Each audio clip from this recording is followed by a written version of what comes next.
जय हिंद साथियों, स्वागत है आपका राममान जी के चैनल पर एक कदम सफलता की ओर। तो दोस्तों, जैसा कि आपको पता है दोस्तों, जो हमारा हिस्ट्री का टॉपिक चल रहा है और जो कि काबिल बैच है, जो कि हर किसी एग्जाम के लिए बेनिफिशियल है और काफ़ी ज़्यादा रामबाण साबित होगा हर किसी एग्जाम के लिए। तो दोस्तों, जैसा कि आपको पता है, हमारा जो टॉपिक चल रहा है वो काफ़ी बेसिक से चल रहा है और पिछली वीडियो में हमने इसके 2-3 पार्ट भी कर लिए।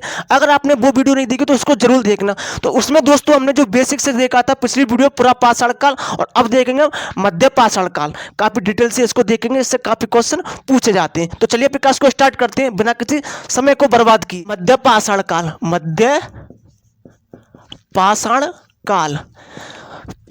क्लियर दोस्तों, इसका हमने समय भी बताया था आपको पिछली वीडियो में। सब कुछ हमने क्लियर कर दिया है कि ये कितना था, ताकि आपको चीजें आसानी से याद हो। तो दोस्तों, मध्य पाषाण काल, दोस्तों इससे सबसे पहले क्वेश्चन पूछा जाता है कि मध्य पाषाण काल के बारे में। दोस्तों एक काफी प्यारा क्वेश्चन है। इसको दोस्तों क्या बोलते हैं? माइक्रोलिथ। क्या? माइक्रोलिथ युग। क्या?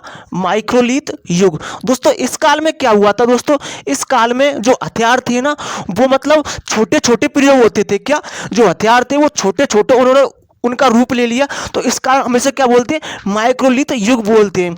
एग्जाम में पूछा जाता है कि बताइए माइक्रोलिथ किस युग को कहते हैं, या फिर आपसे पूछा जाता है कि पाषाण काल का, मध्य पाषाण काल का दूसरा नाम क्या है, तो माइक्रोलिथ युग कहते हैं। जी आपको ध्यान रखना है। क्लियर दोस्तों।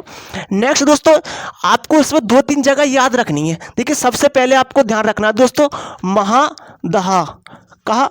महादहा। दोस्तों एक यूपी का है जो स्थान है, महादहा यूपी का एक स्थान है। यहां से दोस्तों क्या हुआ है, एक आदमी और स्त्री का शव मिला है। यानी कि दोस्तों एक ही कब्र में आदमी और स्त्री का शव, यानी कि जो मतलब अस्थि पंजर है, वो यहाँ से मिले हैं। कहाँ से?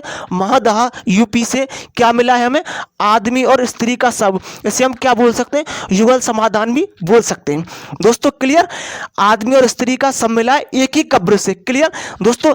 स्त्री से एक कुछ लाइन याद आती है दोस्तों, काफी प्यारी लाइन याद आती है कि दोस्तों सुख दुख तो आता जाता है, जे निरंतर नहीं होता। क्या है? सुख दुख तो आता जाता है, जे निरंतर नहीं होता।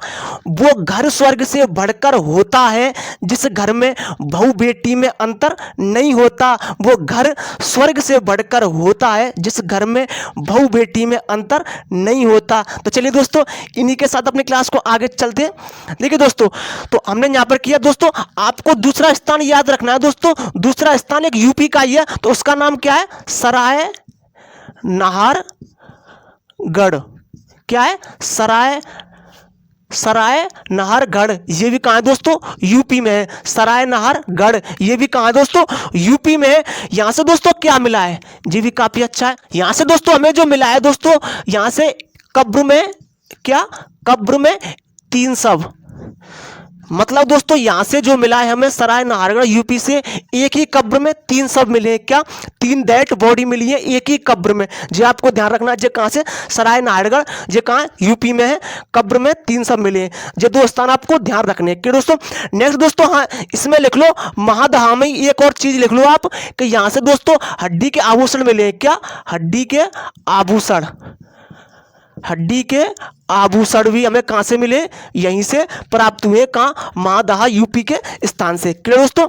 हड्डी के आभूषण हमें यहां से प्राप्त हुए, और सराय नाहरगढ़ यूपी में, यहां से हमें क्या प्राप्त हुआ दोस्तों? एक ही कब्र में 3 शव प्राप्त हुए हैं। क्लियर दोस्तों? अब नेक्स्ट आगे हम चलते हैं दोस्तों।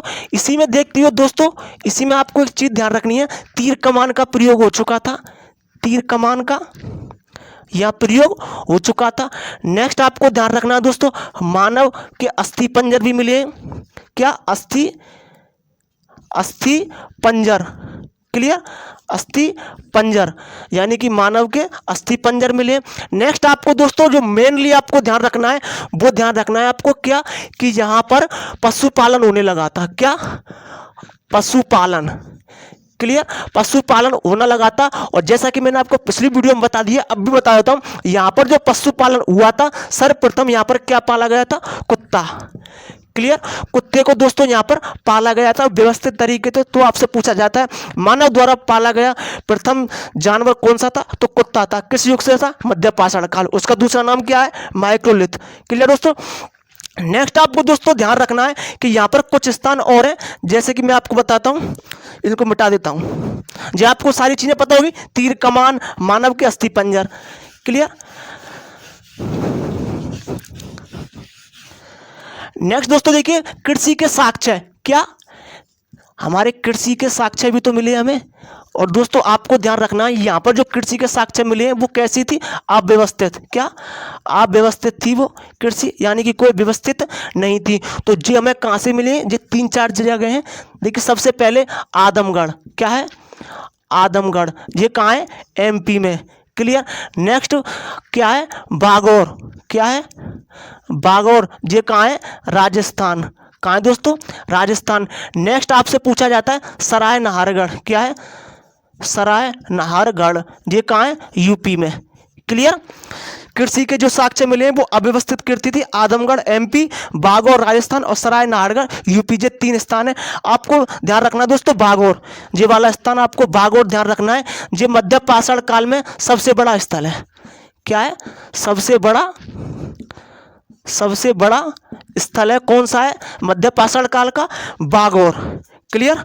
बागौर आपको ध्यान रखना है, जो मध्य पाषाण काल का ये सबसे बड़ा स्थल है। क्लियर दोस्तों। तो ये था दोस्तों हमारा मध्य पाषाण काल। अब जो आगे जो हम चर्चा करेंगे वो नवपाषाण काल के बारे में चर्चा करेंगे। काफी बेहतरीन टॉपिक है। तो आई होप दोस्तों इतनी बातें जो आपको समझ में आ चुकी होंगी। मिलती है हम नेक्स्ट टॉपिक पर नेक्स्ट वीडियो में। जय हिंद दोस्तों।